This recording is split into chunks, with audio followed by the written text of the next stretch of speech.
North Korea fired 2 short-range ballistic missiles into its eastern sea, South Korea's military said on Tuesday, adding to a recent streak in weapons testing that is apparently in protest of the US sending major naval assets to South Korea in a show of force. This was North Korea's third round of launches since last week.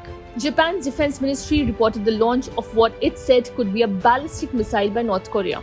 South Korea's military also said Pyongyang fired a ballistic missile towards the Sea of Japan.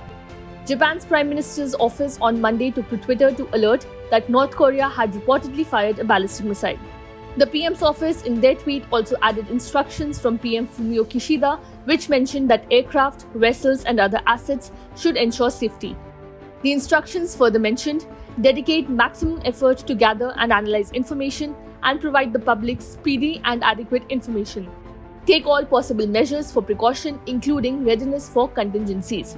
The reports come amid heightened tensions on the Korean Peninsula as South Korea and the US take steps to boost military readiness against North Korea's weapons program with the deployment of US strategic military assets. A nuclear-propelled US submarine, the USS Annapolis, arrived at a port on Jeju Island hours before the attack. That underscored the Allies' efforts to boost the visibility of US strategic assets in the region to intimidate the North. The launch also comes ahead of celebrations in North Korea this week, marking the 70th anniversary of the end of the Korean War. Last week, the USS Kentucky became the first US nuclear-armed submarine to come to South Korea since the 1980s.